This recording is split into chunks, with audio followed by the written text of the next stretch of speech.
Hey, do you know that Bible story that talks about Jesus walking on water? Well, today I found something that I had not seen before, and maybe you haven't seen it too. Let me show you. It says, it's actually the story is from Mark 6:47-50.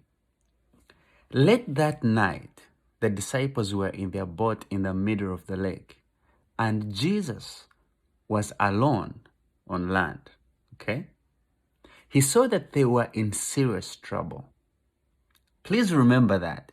He saw that they were in serious trouble, roaring hard and struggling against the wind and waves. About 3 o'clock in the morning, Jesus came toward them walking on water. In fact, those are my words, but then it says he intended to go past them. He saw they were in serious trouble, then waited until 3 o'clock in the morning.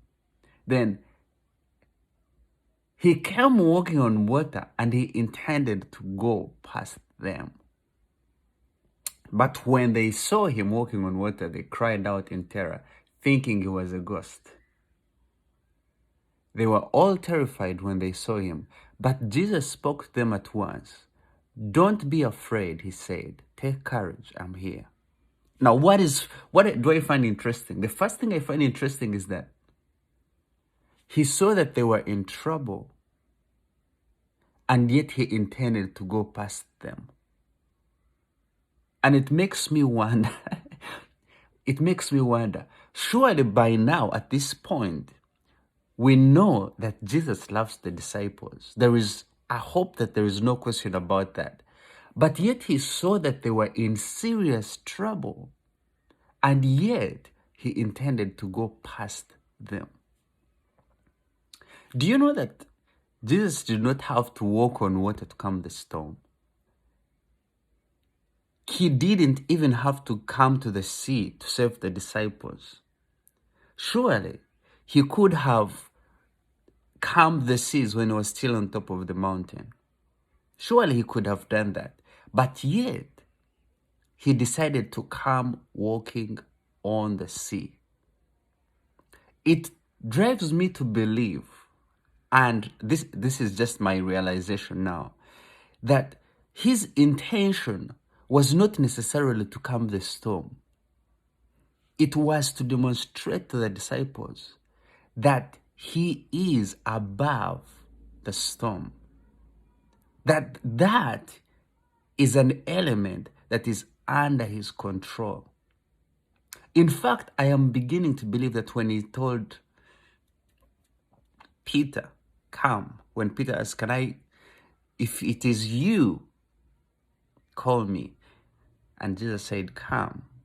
And Peter walked on water. I want to believe that it was to demonstrate to Peter and the rest of the disciples that because Jesus is above the elements, above the storms in our lives, we can too raise above those storms.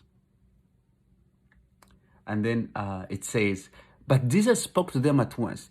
Even when he arrived, he saw they were in serious trouble. He intended to go past, he came walking on water, and he intended to go past them. And even then, he didn't calm the storm. Even then, in the middle of all that, he didn't calm the storm yet.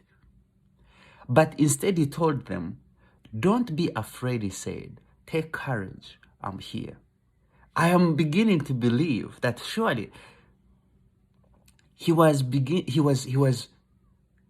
trying to show them that in the middle of a storm, your attention, your focus shouldn't be on that which that is under me, but instead on me, on Jesus. Focus your eyes on who is above the storm. I feel like that's what he was trying to mention, to teach them.